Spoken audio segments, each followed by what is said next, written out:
Every year, 3.6 million referrals are made to child protection agencies. 5 children die every day as a result of child abuse.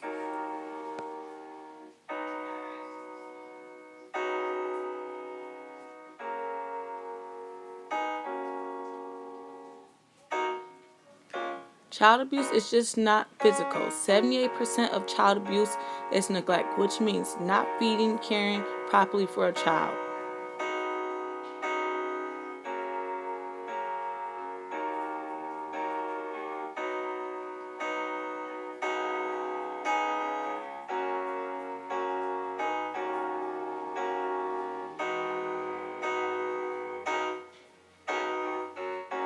A child who's been abused has difficulties talking and opening up to adults and peers.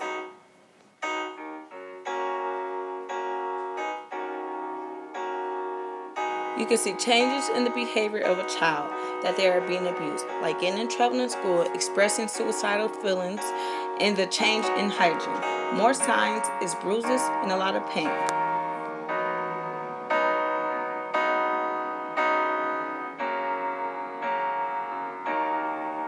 Children who experience child abuse are 59% more likely to be arrested as a juvenile.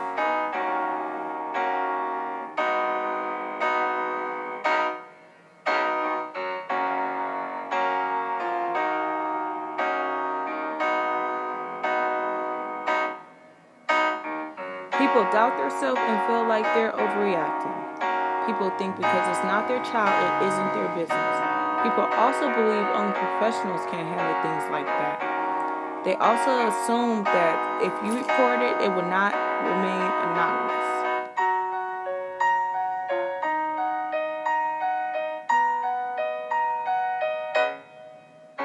There is a safe place for children to go and for parents to get help.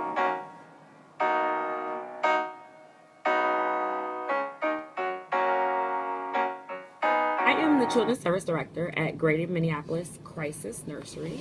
Greater Minneapolis Crisis Nursery is kind of has a continuum of services. So most people know us for our respite services that we provide for children 0 to age 6. So what that means is that the families are able to get a break. The children are able to stay on site with us up to 3 days at a time, and each family gets 30 days a year.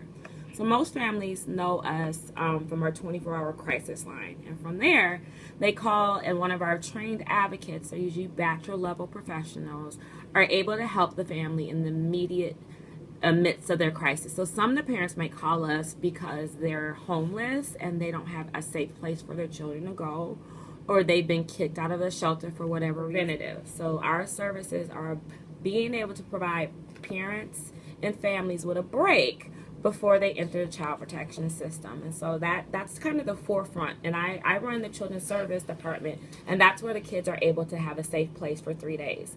What we also do is a home visiting program. That's where we can go deeper. And so outside of just needing a break, what other services might a parent need? And in the home visiting program, we can really work on the parent about parenting skills. So what's it like to play with a child? A lot of our parents never knew what play looks like. And so how to engage a child, how to understand their cues when they're fussy. What are some things that you can do to help them calm and be able to build that attachment between the parent and the child? We also offer mental health services in home to some of our parents, and you can get those services up to 24 months. So that's how we can support families.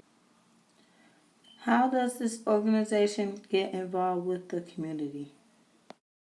In the community, we go into a lot of homeless shelters and community organizations, and we talk about the work that we do here at the nursery. So that's kind of how we recruit our families. We don't have a sign. This is very confidential. We want to respect the privacy. So most of our families hear us from other organizations that they're working with, or word of mouth from other friends that might be using our services.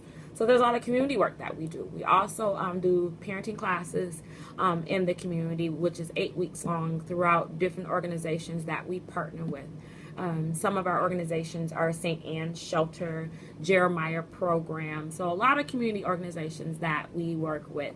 So we try to take like what we would call a holistic approach. That means we're working with the parent and the child at the same time, and the parent-child relationship. What racial ethnicity does this organization serve the most? African American and American Indian are the highest representation of cultural groups that are already in the child protection system. In Minnesota, those two groups are overrepresented. That means there are more children of color that identify as African American and American Indian than any other cultural group. We are only 12.9% of the population in Minnesota, but yet we are over 50% of the children that are in child protection system. So that kind of gives you a comparison of what that looks like. And there's lots of websites, and you can go to DHS to kind of look up some of those stats.